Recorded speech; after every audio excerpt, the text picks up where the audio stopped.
하나님의 은혜가 필요한 사람입니다.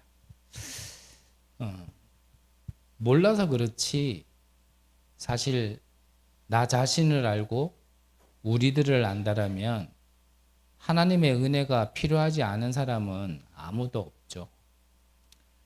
로마서 3장 23절에 보니까 모든 사람이 죄를 범하였으며 하나님의 영광에 이르지 못하더니 그랬고요. 3장 10절에 보면 의인은 없나니 하나도 없다 그랬습니다. 그래서 자기 자신을 몰라서 그렇지 하나님의 없이도 살 수 있다 외치는 사람들은 참으로 영적으로 무지하기 때문에 그런 거지, 이 하나님의 은혜가 필요하지 않은 사람은 사실 아무도 없죠. 그래서 이 은혜를 먼저 받은 우리들이 좀 이 눈이 뜨여진다라면 우리가 현장에서 삶 속에서 만나는 사람들이 진짜 그 사람들에게 필요한 게 뭘까라는 것도 우리가 올바르게 보여지지 않을까 싶습니다. 자, 왜 이 하나님의 은혜가 모든 사람에게 필요하냐? 우리가 하나님을 믿으면, 구원을 받으면 좀 뭐 없어졌으면 좋겠는데 이 어려움이 사실 계속 있죠. 그래서 뭐 저도 처음에 뭐 믿고 교회를 간 건 아니니까요. 교회를 가다가 믿는 케이스이기 때문에 교회를 다니고 또 그러다가 하나님을 믿으면 나에게 있는 이 어려움이 없어지지 않을까. 처음엔 당연히 그렇게 시작을 했고 아마 여러분들도 그렇게 시작하지 않으셨나라는 생각을 조금 해봅니다. 근데 복음을 좀 알고 나니까 이 모든 문제 해결자라는 게 더 확신으로 오니까요. 정말 복음을 알면 정말 이 어려움이 없어지지 않을까라고 생각을 했는데 정말 어려움은 정말 안 없어지더라고요. 그래서 참 복음을 몰라서 그런가? 그때는 뭐 각인이라는 단어가 메시지 속에서 안 나왔으니까 이게 뿌리가 약해서 그런가? 체질이 너무 좀 이게 죄인 체질이라서 그런가? 좀 맞는 말인데 좀 포인트를 그쪽으로 많이 비중을 두고 또 그쪽으로 비중을 두고 또 복음으로 막 들어가려고 했는데 그게 참 저는 안 되더라고요. 정말 너무 안 되더라고요. 지난주에 이제 개척교회 위원회 목사님들 몇 분이 저희 교회에 오셨어요.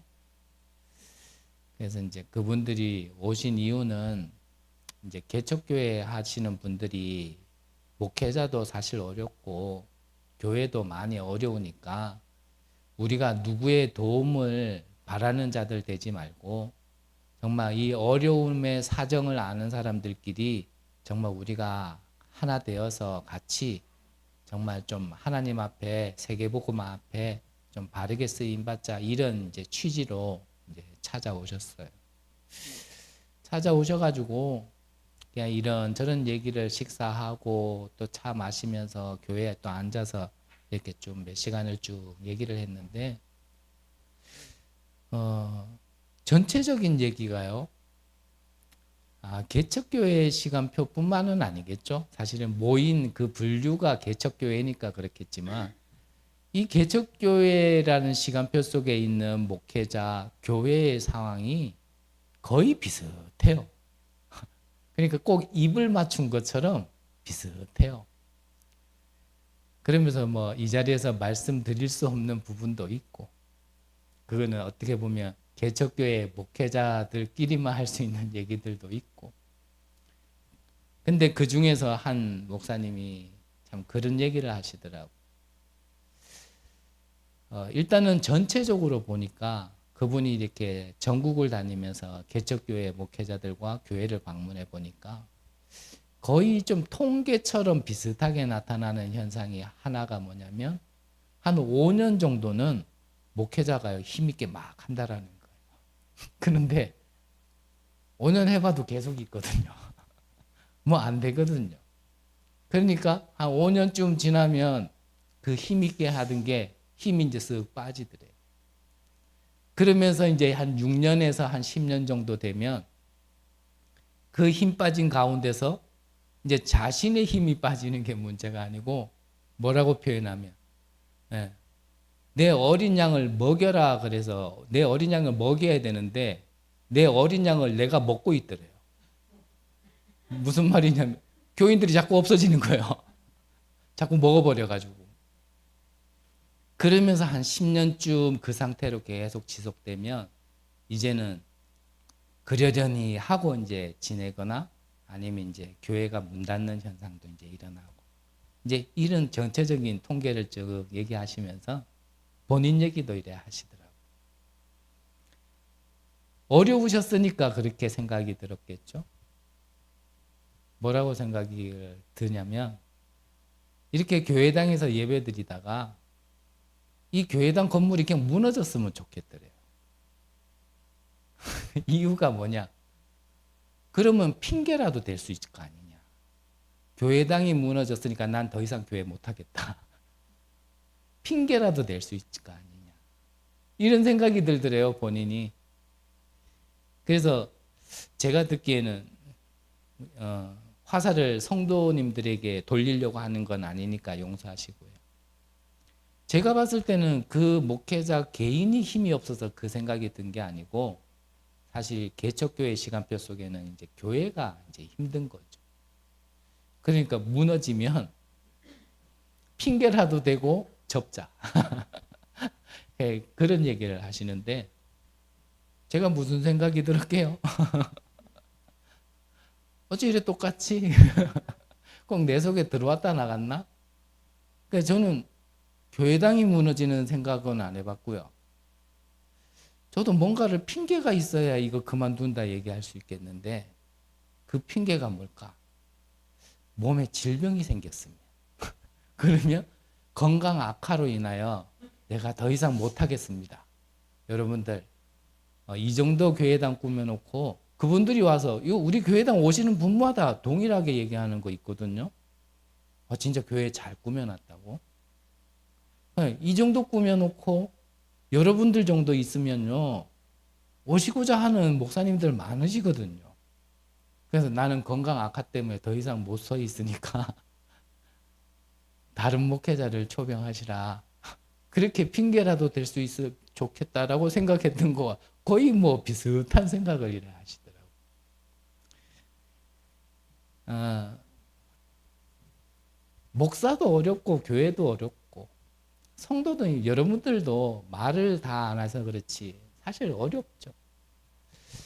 그런데 저도 그렇고 여러분들도 그렇고 우리가 하나님 앞에 솔직하게 얘기하면 저는 여러분들 때문에 힘든 거 아니잖아요. 진짜 정확하게 얘기하면. 또 정확하게 얘기하면 여러분들도 교회 때문에 힘든 거는 아니거든요. 제어의 말이 아니라 우리가 지금 말씀의 흐름을 본부와 같이 타고 있으니까 계속 주시는 말씀이 지금 이스라엘이 힘이 없어서 문제인 거지 그게 애굽 탓이 아니잖아요. 블레셋 탓도 아니고 바벨론 탓도 아니고 아람과 로마 탓이 아니란 말이죠. 하나님은 그거를 얘기하시는 게 아니거든요. 이스라엘 너희들이 지금 가장 중요한 것을 놓치고 누려야 될 것을 놓치고 있으니까 지금 그렇게 해서라도 지금 깨닫게 하려고 하신다라는 걸 말씀하시는 거잖아요. 우리에게는 그런 것들이 다 있는 것 같아요. 누구를 탓하고 원망할 수밖에 없는 우리 안에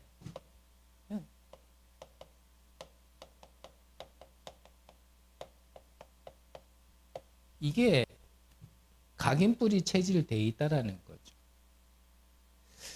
그래서 그 틀 안에서 그 함정 틀 올무에서 우리가 빠져나오지 못하면 그 상태는 말 그대로 절대 불가능의 상태거든요. 또 말씀드리지만 복음을 모른다 얘기도 아니고요. 구원을 못 받았다 얘기도 아니에요. 구원도 받았고 복음도 아는데 그 영의 상태가 아직 그 이전의 상태의 각인뿌리 체질로 견고한 성처럼 지금요 딱 버티고 있단 말이죠. 그래서 성경에서는 뭘 얘기하십니까?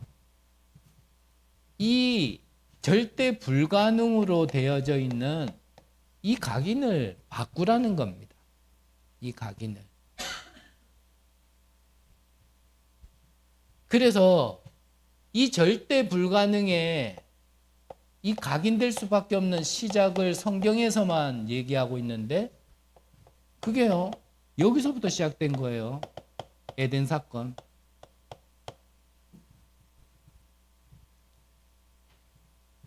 이게 모든 문제의 시작이고 근본이잖아요. 그 나라는 거에서부터 사실은 문제가 와진 거지. 아담과 하와가 왜 선악과 하나님 만들었습니까? 이거는 핑계잖아요.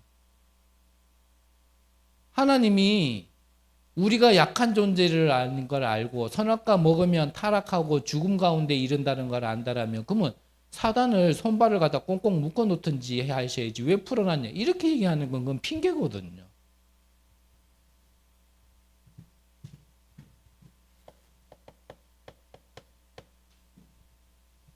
이 근본 문제 속에 하나님 떠난 영이 이제는 문화 자체가 아예 네피림이란 말이에요. 네피림. 그러니까 지금 뭐 이제는 뭐 얼마 전에 묻지마 폭행이라는 것이 우리 사회적 문화로 사회적인 문제로 대두됐었는데 이제는 묻지마 폭행이 아니고요. 이제는 묻지마 칼부림이에요. 이제는. 뭐 어른들도 어른들인데 요즘 청소년들 심지어는 초등학생까지 뉴스 보시는 분들은 금방 아시잖아요. 그래서 아예 영상으로 창화대응을 했더만요. 청소년들끼리. 네 가방에 있는 거 꺼내보라 그러니까요. 그 청소년 가방에서요. 이만한 칼자루가 나와요. 근데 그 칼자루 갖다가 어떻게 했어요? 평소에 자기를 괴롭히던 친구를요. 그 촬영하고 있는데 쫓아가가지고 해했잖아요. 아예 이제는 어린애가 하급생이 상급상한테 쫓아갈 때 칼을 들고 가가지고 학교 안에서 칼부림이 난 거예요. 이 어른들은 뭐 말할 것도 없고요. 천만다행으로 우리나라에 총기가 아직 소지가 불허하니까 다행이지. 그게 칼이 아니라 총이었다라면 저 미국에서만 지금 뭐 총기 사건 얘기할 게 아니라니까. 이제는 그 완전히 그 잡혀버렸어요. 그래서 참 우리가 살리는 시너지 효과라는 것도 한 사람이 살아있으면 그 살리는 시너지가 계속 전달되지만요. 이 영적인 문제와 정신병도 그렇습니다. 그러니까 협박전화 이거 한번 뉴스에서 딱 터지고 나니까요. 모방범죄가요. 확 퍼지는 거예요. 사실 뭐 이런 칼분 전에도 사건은 있었겠죠. 하지만 이게 뉴스를 통하여서 한 번에 확산이 되니까요. 이제는 그게 저거 하면 안 되는구나 이렇게 받아들이는 게 사실은 정상인데 나도 저렇게 해야지라고 받아들이니까 확 퍼지는 거거든. 그게 정신병이지 뭐가 정신병이겠어. 옳고 그름이 분별이 안 되어지는 시대. 그것도 모르고 지금 3단체는 아예 명상학교를 만들고 모든 문화, 뭐 영화면 영화, 음악이면 음악, 뮤지컬이면 뮤지컬 아예 이제 보고 듣고 느끼는 모든 것들이요 아예 내피리 문화가 젖어 들어갈 수밖에 없도록 그래서 무감각해져 있다니까.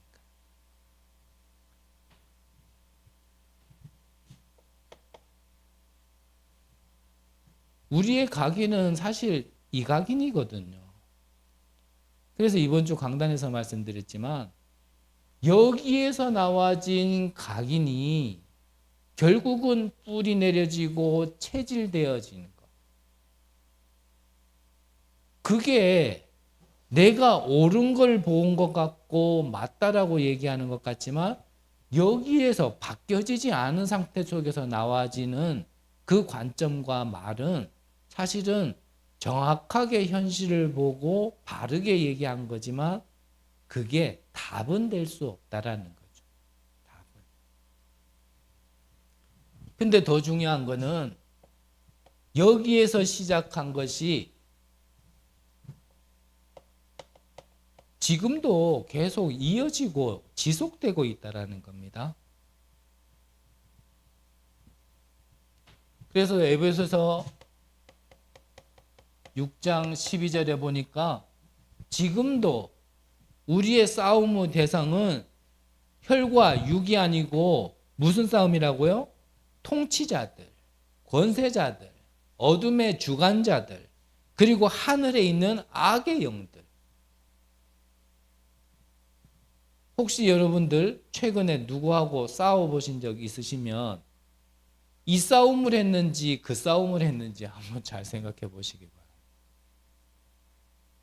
갈등이 있다라면 이 존재들, 이 영의 존재들과의 어떤 갈등인지 아니면 다른 갈등인지 여러분들을 낮게 보는 건 아니고요. 우리 한 사람도 예외 없이 모든 인간의 속성이 그러니까 말씀드리는 거지만 아마 대부분 이 영적인 악의 영역들에 대한 싸움은 하지 않고 다른 싸움은 우리가 계속 해왔다는 걸 사실은 알게 될 겁니다.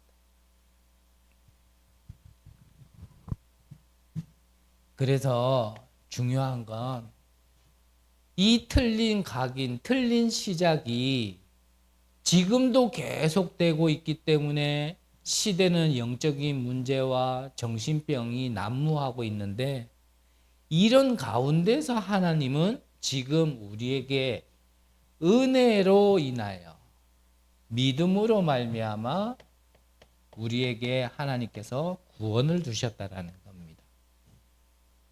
그래서 이 하나님의 은혜가 아니고서는 우리도요 그냥 이런 저주 재앙 이 네피림 속에서요 계속 머물러 있었어야 되는 사람들이란 말이에요. 저는 예전에 참 우리 가문의 재앙이 심하다 생각을 했었어요. 어찌 보면은 참 맞는 얘기 같은데 근데 시간이 지나면 지날수록 우리 가문의 재앙이 심한 게 아니에요. 그냥 이 지구 자체가 그냥 재앙 그냥 덩거리인데 거기에서 조금 더 심한 곳에 내가 서 있었을 뿐이지 크게 보면 그냥 재앙 덩거리 위에 그냥 다 같이 있었는 거예요. 그 가운데서 나는 이거를 겪었는 것뿐이고 다른 사람들은 저거를 겪었는 것뿐이지 그냥 통째로 그냥 재앙 덩거리 속에 있었는 거예요. 그게 본질상 진노의 자녀예요. 예외가 없는 거예요. 혹자들은 그래서요. 그런 걸 보고 그래 얘기하잖아요. 참 저 사람과 저 가문에는 영적 문제 심하다. 참 재앙이 심하다. 옛날에는 그 말이 맞다 생각 들었는데 시간이 지나면 지날수록 아닌데 알고 보면 그렇게 말하는 사람도 심한데 자기 자신을 제대로 못 본 거 아닌가? 내가 이 구원 이전에 나의 출신이 나의 영적인 현주소가 이 절대 불가능이라는 걸 못 봐서 그런 얘기 하는 거 아닌가? 누가 누구 보고 지금 더 심하다 얘기하지? 그렇게 얘기할 수 있는 게 아닌데 저거는 저는 그런 생각이 들더라고요. 표현은 그렇게 안 하지만 그 말 속에는 뭐가 담겨 있냐면 나는 영적 문제가 저렇게 심하지는 않아. 이 말이거든요. 근데 아닌데 오히려 어떤 면에서 보면 그 심한 거를 차라리 느끼면서 깨닫는 게 은혜지 그걸 당하면서 무감각하게 있는 그게 더 심한 거거든요. 그렇지 않나요? 저는 그렇게 생각하는데 재앙이 나의 업에, 나의 가정에, 나에게 와 있는데 방법과 해방의 길은 못 찾더라도 그거를 알고 있는 게 차라리 낫지 모르고 있는 게 더 심한 거 아닌가요? 이상한 논리인가요? 저는 그런 생각이 들어요. 그랬던 우리에게 하나님이 그 은혜로 말미암아 믿음으로 구원을 얻도록 우리에게요 큰 은혜를 베푸신다는 그 말이에요. 그것을 얼만큼 아느냐가 이 구원 안에서 나와지는 감사와 감격이 좀 차이가 있겠죠. 그렇다면 저는 늘 말씀드렸지만 이 구원이라는 것이 무엇인지를 알게 하기 위하여 구원받은 우리에게 이 어려움을 줘서라도 내 자신 안에 이 절대 불가능을 철두철미하게 바닥 밑바닥까지 쳐내려서라도 보게 하셔서 이 구원의 가치를 알게 하기 위해서라면 그게 과연 재앙인가 아니면 가장 큰 축복인가? 이렇게 얘기하면 아픈가 봐요. 야, 압니다. 저도 많이 아프더라고요. 한마디로 그냥 구원의 축복만 누리면 좋겠는데 이 내 안에 이전에 있었던 이거를 가지고 뜯어내고 무너뜨리면서 이거를 진짜 누릴 수 있도록 하는 그 과정이요. 참 쉽지 않더라고요. 말이 그게 지나 보니까 쉽게 얘기하고 저도 뭐 다 지난 게 아니라 조금 지난 지금 시간표에 그래도 지난 날을 얘기할 때 좀 편하게 얘기하기죠. 그때는요. 야, 참 신앙생활이 이래 힘든 것 같으면 안 하는 게 낫지 않나 생각이 들고. 근데 그래요. 그거를 조금만 넘어서 보면 그게요. 다 이렇게 돌아옵니다. 감사와 감격. 전에는 아파서 흘린 눈물이었는데 이제는 내게 구원 주신 은혜에 대한 감사와 감격의 눈물. 더 나아가서는 내가 받은 이 구원을 저 237과 5천 종족에게 전달하기 위하여 나를 부르셨다라는 또 그 소명과 그 사명에 대한 또 그 감사.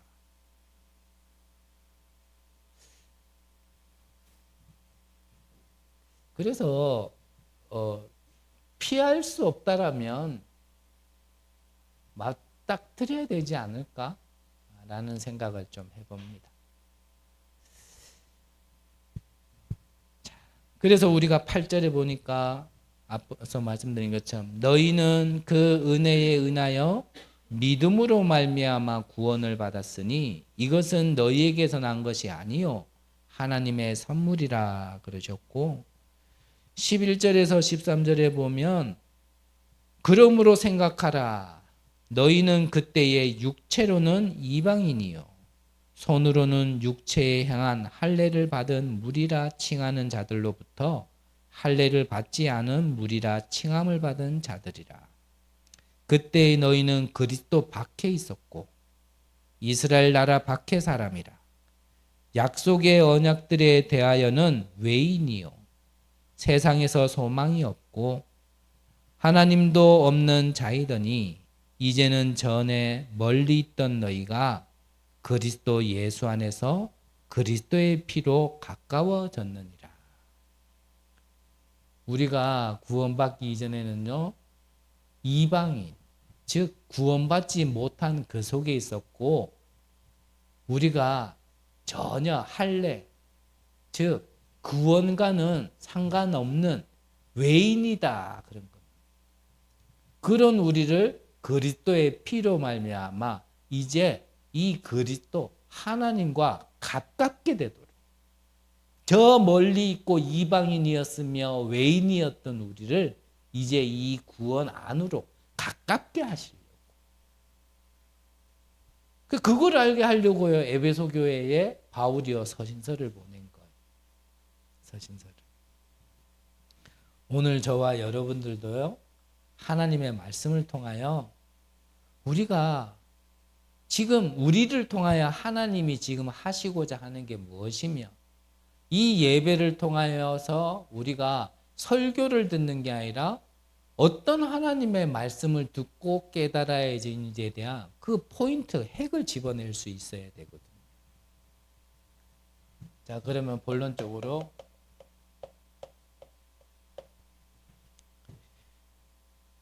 그러면 우리는 무엇을 알고 무엇을 가지고 가야 되냐?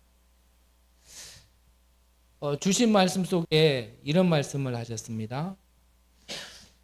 많은 사람들이 예배 실패하는 사람들은 설교를 들으려고 한다. 근데 참된 예배는 설교를 듣는 게 아니거든요. 하나님의 말씀을 듣는 거거든요. 그 하나님의 말씀을 듣는 것도 내가 원하는 말씀을 듣는 게 아니라 나하고는 안 맞다 하더라도 하나님의 그냥 말씀을 말씀으로 받아야 되는 거거든요. 그래서 하나님이 내게 원하시는 말씀이 무엇일까? 그것을 듣는 거예요. 예전에 함께 있었던 목사님 한 분이 이분이 전사님 시절에요. 항상 예배 제일 앞자리에 앉았어요. 그 제일 앞자리에 자리가 없으면 요 간이 의자 하나 갖다 놓고 제일 앞에 앉았어요. 그분이 특징이 뭐냐면 예배 시간에 절대 고개를 잘 안 들어요. 그 이유가 뭐냐? 고개 들어서 목사님을 보면 시험 들어서 고개 들어서 목사님 보면은 시험 드니까 고개 안 들고요. 뭐만 들었냐면 사람의 말이 아닌 목사의 말이 아닌 하나님의 말씀을 듣고자 제일 앞자리에서 계속 그것만 듣는 거예요. 계속. 진짜 예배가 뭐냐? 오늘 한 다락방에 가가지고 그렇게 말씀드렸어요. 교회당에 와 있다고 해서 예배 드리는 거 아니다. 그러니까 한 분 눈빛이 뭔 소리지? 무슨 멍멍이 소리지? 그래서 약간은 조금 부연 설명이 필요할 것 같아서 말씀드렸죠. 이 예배라는 것, 왜 하나님께서 구약 시대에 출애굽하는 이스라엘 백성들에게 성막부터 지으라 하셨을까? 왜 다윗에게 성전을 짓도록 준비하게 하셨을까? 그것이 지금 교회인데 왜 재앙이 번성하는 때에는 항상 교회가 문을 닫을까? 반대로 교회가 부흥을 할 때는 왜 이 재앙이 무너질까? 여기에는요, 어마어마한 영적인 비밀이 있거든요. 그 비밀이 뭐냐면 우리가 이 예배 드릴 때 성삼위 하나님의 역사와 보좌의 능력이 실제 임하는 장소고 시간이란 말이에요. 오순절날 마가의 다락방에 성령이 임하신 것처럼. 그러면 나의 현장에 돌아가면 그럼 그 역사가 없냐? 아니죠. 동일하게 있죠. 근데 우리가 모여서 하나님 앞에 구원받은 자들이 모여서 예배 드릴 때 주시는 그 은혜는 또 다른 의미의 큰 은혜란 말이에요. 그러니까요. 이 비밀이 점점점 사라질수록, 즉 교회가 점점점 없어질수록 우상과 신전이 자꾸 부흥을 하게 되어지고 세워지고 되어지고, 그러니까 정신병과 영적 문제가 점점점 심한 시대를 만날 수밖에 없는.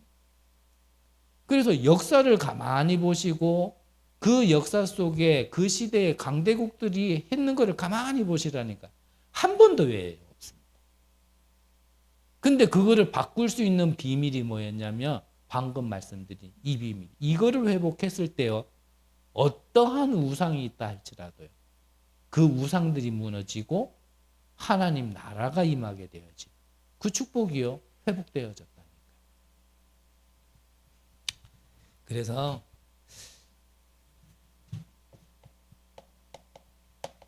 그렇다면 이 교회의 중요성, 왜 교회가 중요한지.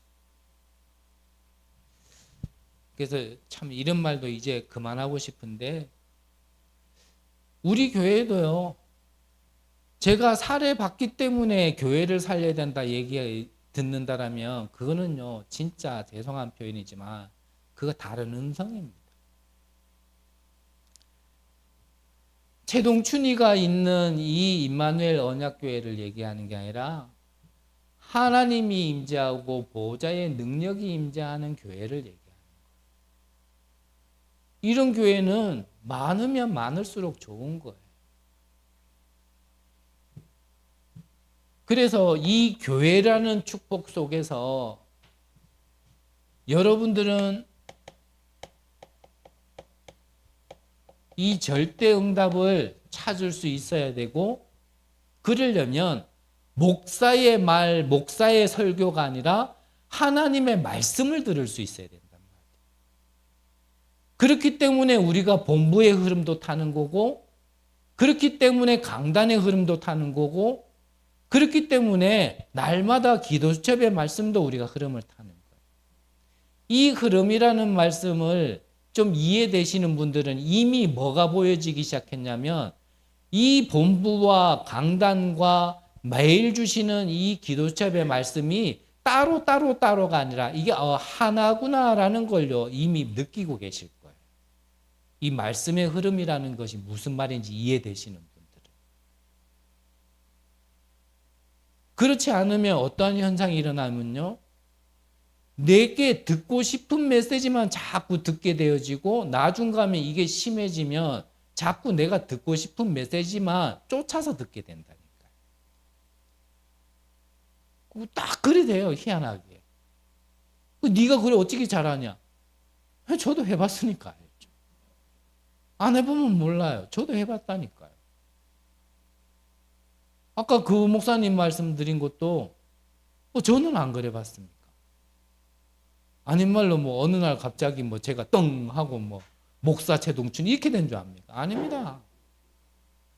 여러분들보다 안 해야 될 일 다 해보고 정말 진짜 포기하고 그냥 내놓고 싶고 구원도 다시 원치 그냥 하나님께 돌려주고 싶고 나 하나님 빠이빠이 나 간다 하고 가고 싶었고요. 다 해본 그런 여정 중에 지금 말씀드리는 거예요. 그래서 저는 응답의 증인이라 얘기하기는 뭐하지만요, 요렇게 하면 망한다의 증인으로는 확실하게 말씀드리고 싶어요. 요렇게 하면 망해요. 되는 것 같죠? 아니에요. 조금 들으셔야 돼요. 그때는 되는 것 같다니까요. 짧게 하려고 했는데. 응답의 부분에 대해서는 저는 말씀드릴 수 있는 시간표는 아닌데, 요렇게 가니까 망하더라는 거는요, 눈에 확연히 보이는 건 있어요. 그러면 여러분들 응답 받을 수 있도록 가이드는 못 해주는 목사라 할지라도 여러분들이 망하는 길로는 좀 가지 않도록 막아줄 수 있는 고비미는 얘만큼 조금 있지 않을까. 응답은 여러분들이 알아서 찾아서 받으시고, 내가 요래 가면은 망하겠습니까? 안 망하겠습니까? 꼭 점쟁이 찾아오듯이 그런 식으로 찾아오지는 마시되, 뭔가가 좀 그렇다 싶으면 한 번쯤은요, 한번 물어보시면 제가 친절하게 여러분 망합니다 라고 말씀드릴 수 있을 것 같아요.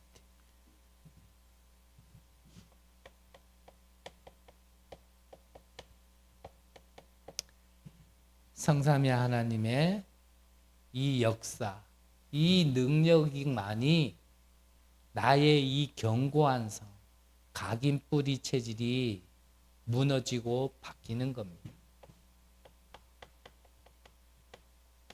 이 보좌의 능력이 같은 말입니다. 그래서 이거를 내 안에 받아들일 수 있는 시간을 가지시라는데, 이 시간이 없으면 알긴 아는데 내 안에 각인뿌리 체질은 안 바뀌어요. 좀 다른 표현을 한다면 이걸 계속 기도하고 있는 가운데 나의 삶 가운데 성삼위 하나님의 역사와 보좌의 능력이 내 눈에 자꾸 보이고 내가 그 응답을 자꾸 확인하면요, 나도 모르게 각인뿌리 체질에서 바뀌어 있다니까. 그래서 내가 이런 거다 이렇다라고요, 자꾸 여기에 집중보다 이거를 집중하시면 내가 어느 날 싹 바뀌어 있다니까. 그거를 얘기하는 거예요. 그래서 예배 한 번만 잘 드려도 사실은요, 우리가 워낙 심각한 사람들이라서 그렇지 지금도요, 이게 자꾸 바뀌고 있는 시간이라. 말 길게 하면 시간 길면 잔소리라 하던데, 잔소리 같더라도 한 번만 더 말씀드리면, 결국은 그래서 예배 안 되는 사람의 특징이 뭐냐면 절대 안 변해. 그래서 예배가 안 되는 게 아니에요. 본인이 바뀌어 본 적이 없고 바뀌는 방법도 아예 못 해본 거예요. 한 번도. 계속 지금까지 교회를 다녔지. 그러니까 예배당에 왔지만 예배가 안 된다라고 말씀드립니다. 예배 시간에 앉아 있어요. 예배당에 앉아 있다니. 근데 예배가 안 된다니까. 이거 안 믿으니까.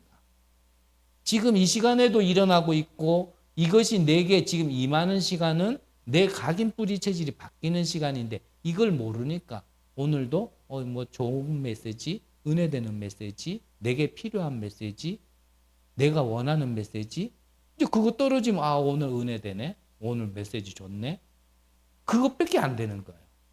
그게 틀렸다라고 얘기할 수는 없는데 그거밖에 안 되는 거예요. 그러면 이게 나를 바꾼 게 맞다라면, 그러면 이 능력과 역사는요, 시대도 바꾸는 거예요.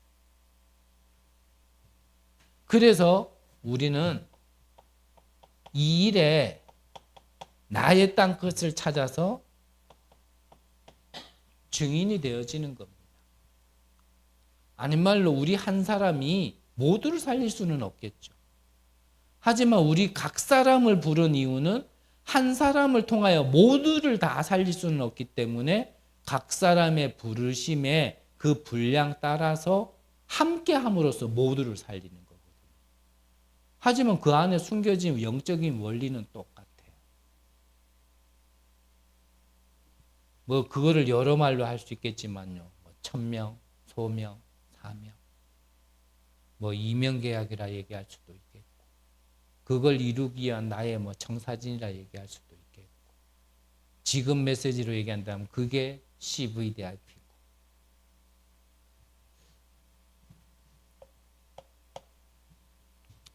그래서 교회의 중요성은 참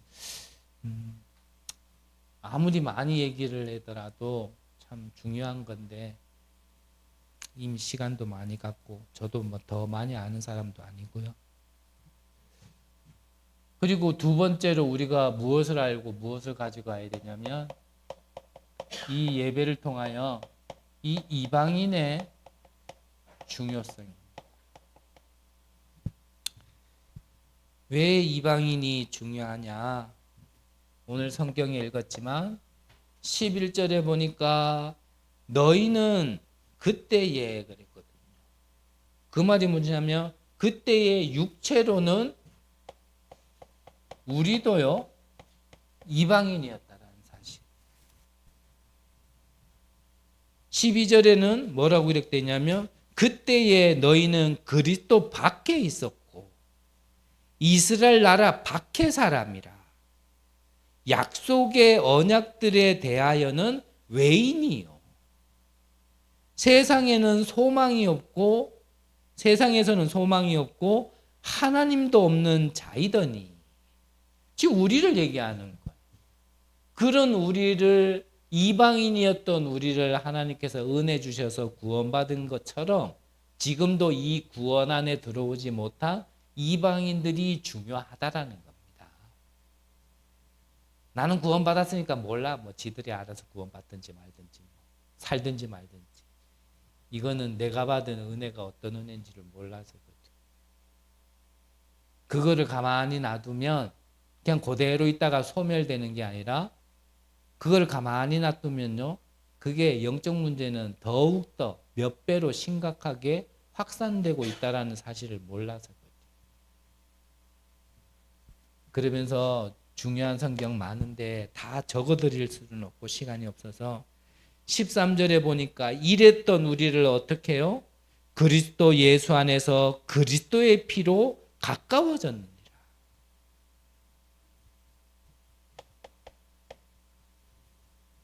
그러면서 14절에 보니까 이 그리스도로 피로 인하여서 어떻게 해요? 그는 우리의 화평이신지라 둘로 하나를 만드사 원수된 것 곧 중간에 막힌 담을 자기 육체로 허하시고 무슨 말이냐? 무너뜨리시고. 그러면서 15절에 보니까 이는 둘로 자기 안에서 한 세 사람을 지어 화평하게 하시고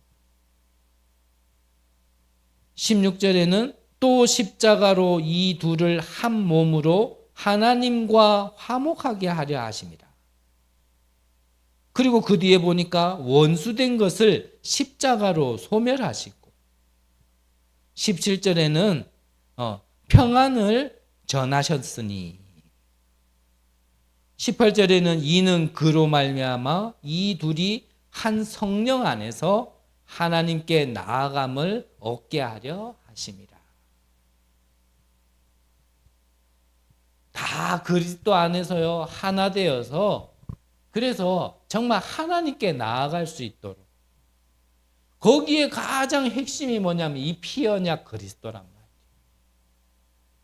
이 피언약으로 말미암아 이방인이었던 외인이었던 소멸되었던 언약 밖에 있었던 우리를 하나님께서요 하나님과 가깝게 만들도록 하나님을 향해 나가도록 둘이었는데 한 성령 안에서 함께 갈 수 있도록 이것을 우리에게 지금 주시고자 이방인이었던 우리를 부르셨고 저 이방인들을 중요하게 보라 이 말이거든요. 자, 이 일을 할 때 사실은요 어떤 응답이 와지냐면 22절에 보면 너희도 성령 안에서 하나님이 거하실 초소가 되기 위하여 그랬거든요. 우리가 하나님이 거하실 초소, 즉 이게 교회의 축복이란 말이에요. 앞서 말씀드렸죠. 교회가 뭐라고요? 성삼위 하나님의 역사, 보좌의 능력이 사실적으로 임하는 곳, 실제 임하는 곳, 하나님이 머무는 곳, 그게 바로 교회란 말이죠. 그게 우리 자신이고 그 구원받은 자들이 모여서 하나님께 예배드리는 이게 바로 또 교회란 말이에요. 둘이 하나 되어 한 성령 안에서 하나님께 나아가기 위하여 그게 교회가 있어야 될 이유란 말이에요. 이런 교회가 자꾸 문 닫게 하는 건요. 그거는요. 사단이 그렇게 하는 거예요. 그래서 제가 있으면 또 오해될 수 있고 이상하게 말이 들린다라면 저 빼놓고 들으시라 그랬잖아요. 여러분들은요. 정말 목회자 살리시고 교회 문 닫는 시대예요. 교회 살리는 응답을 언약으로 붙드시고요. 말씀 주신 것처럼 내 평생에 이 교회를 살리기 위하여 나는 무엇을 할 것인가 정말 여러분들이 고민하고 기도하신다라면 하나님은요. 그 한 사람에게 모든 걸 갖다 부으시는 겁니다. 하나님의 것 아니면 안 되니까. 세상 것으로 할 것 같으면 세상 것 모아가지고 하면 되는데 교회는 그게 아니란 말이에요. 교회가 해야 될 역할은 세상 것으로 할 수 있는 게 아니란 말이에요. 그래서요. 참 이 경주에 여러분들 지난날 교회에 대한 어떠한 다른 각인이 있으시다면 바꾸셔야 돼요. 이 경주가요. 참 교회 하나 서는 게 쉽지 않도록요.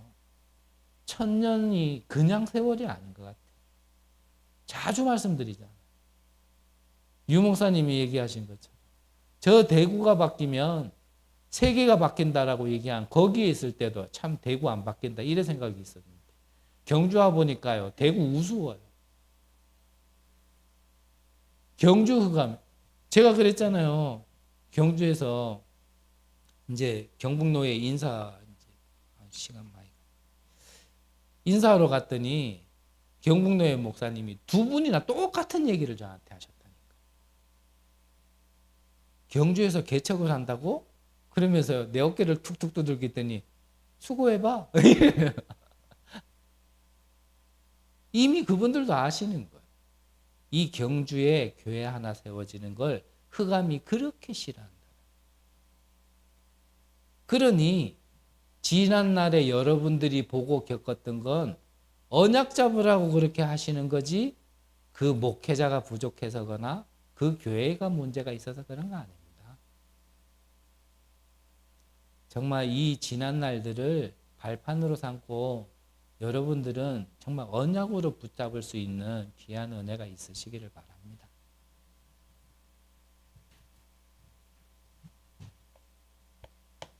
마지막 세 번째, 우리가 무엇을 알고 무엇을 가지고 가야 되냐? 앞서 말씀드린 것처럼 하나님께 거하실 처소란 말은 우리를 이제 빛을 비출, 망대를 세워서 빛을 비춰야 하는 파수꾼으로 우리를 부르셨다라는 것 사실을 이 예배 시간에 우리가 깨닫고 그것을 붙들고 이제 현장으로 가는 겁니다. 그래서 오늘도 한 렘넌트한테 너가 이제 한 2주 주변은 한 현장으로 인도받게 되어지는데 거 가면은 니는 제일 낮은 사람이야. 요셉이 애굽에 갈 때 제일 낮은 자리로 가지 않았냐? 노예.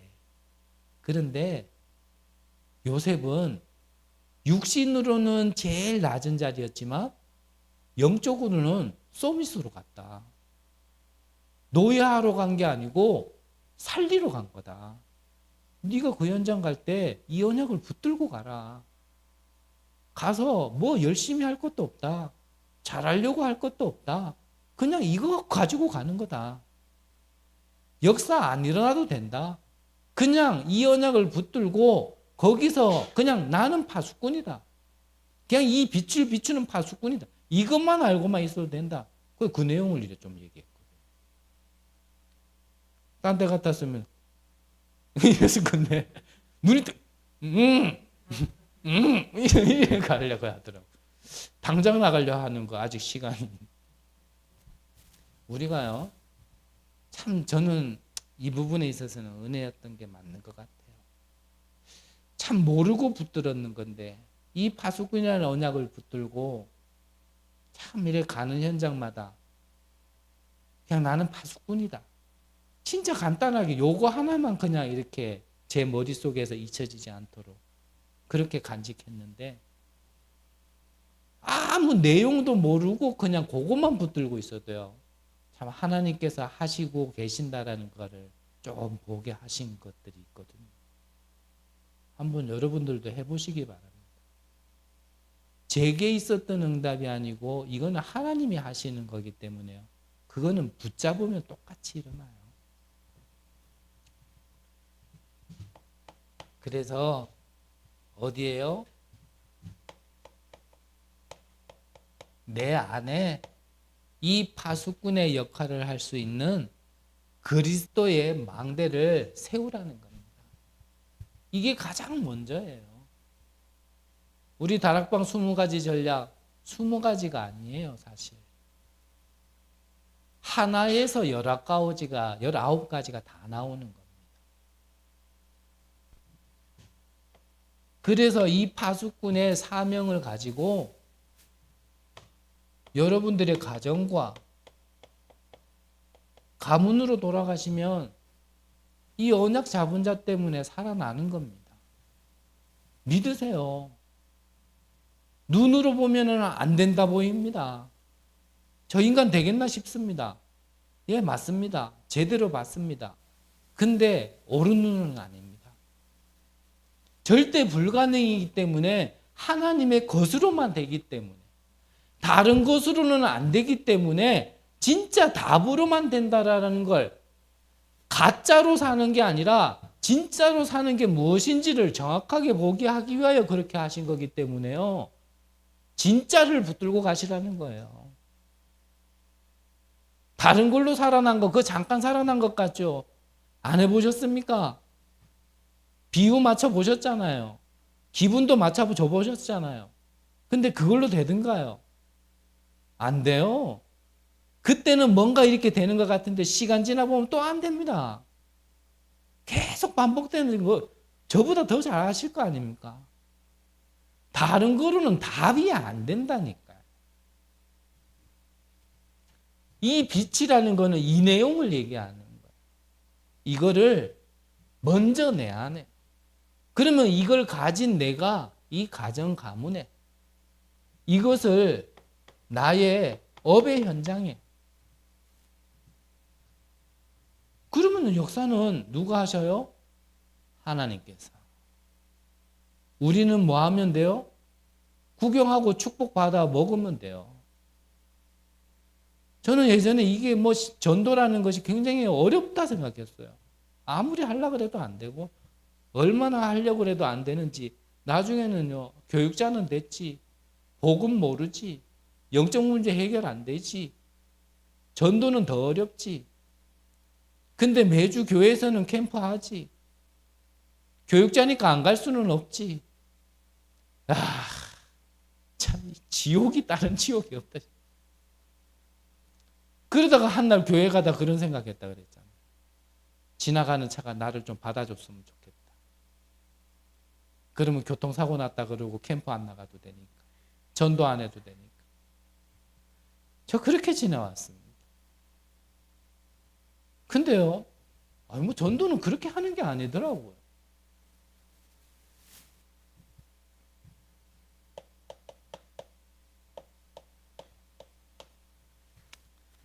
결론적으로 그러면 이 내용은 하나님이 우리에게 주시기로 약속된 말씀이잖아요. 그러면 이것을 실제로 내 것으로 누리는 방법이 뭐냐면 그게 기도와 믿음이다라고 말씀하시고. 그래서 히브리서 11장에 보면 믿음은 바라는 것의 실상, 허상이 아니라 실상. 보지 못했지만 뭐라고요? 증거. 믿음은 바라는 것의 실상이에요. 보지 못한 것의 증거. 그래서 이 기도할 때 믿음 없이 기도하면요 사실 응답받기 힘듭니다. 그거는 그냥 외치는 소리지. 하나님의 언약은 반드시 성취된다라는 그 믿음 가지고요. 하나님께서 성취할 그날이 있다라는 그 믿음 가지고요. 우리는요 계속 기도하는 거예요. 그래서 누리면서 계속 기다리는 거예요. 이게 안 보이는 사람들은 사실은요 기다리는 게 제일 힘들어요. 어떤 면에서는 정말 우리가 가진 이 절대 불가능의 영적 문제 속에서 좀 벗어나면 그 다음에 가장 힘든 게 뭐냐면 이제 기다림이라는 게 제일 힘들어요. 못 기다려요. 막 내 안에서요 막 지랄 연병 난리가 나요. 막 기다리려고. 진짜 오만 생각 다 들고요.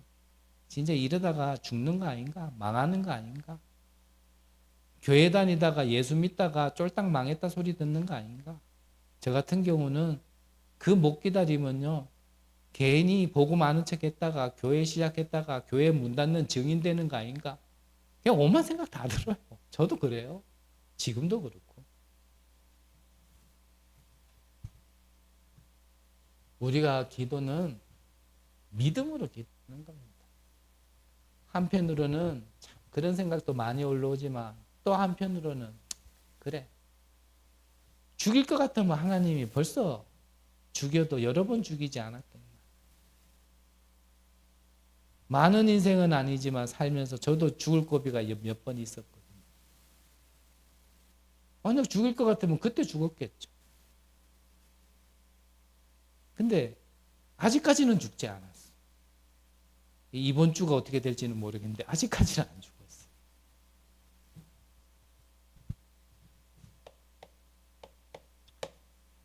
여러분들의 몸을 움직이는 건 뇌라 그랬습니다. 이 기도로서 뇌를 살리시기 바랍니다.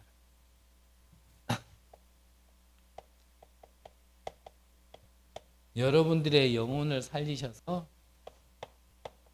여러분들의 삶의 그 영향이 살아난 생명이 미쳐질 수 있도록 전달될 수 있도록 그래서 내 영혼이 살아남 같이 범사가 잘 되는 축복이 있으시길 바랍니다.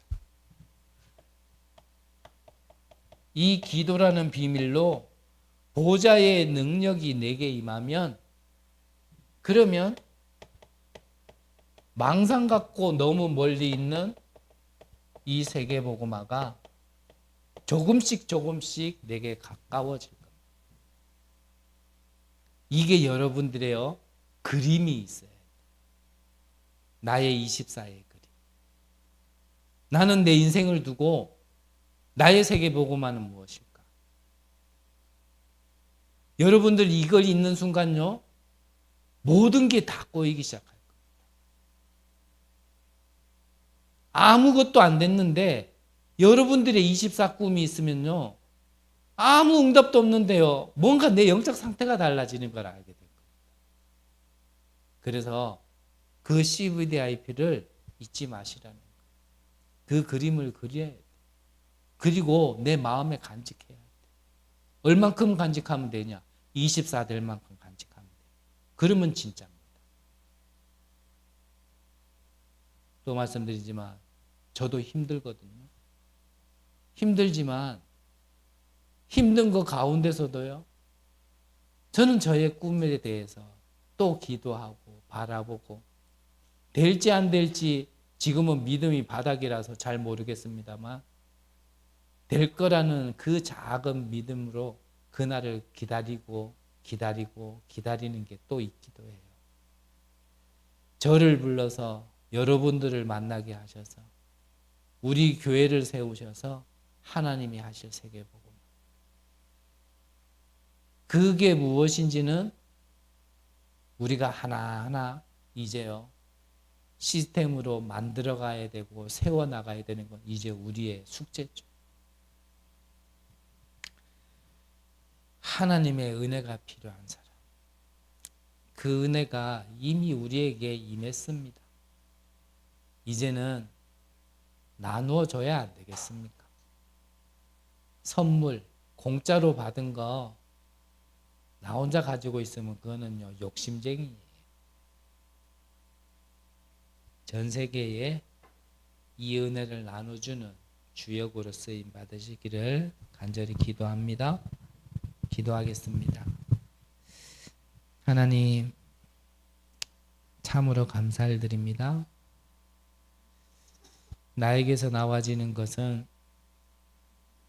절대 안 될 것들만 자꾸 나와지는데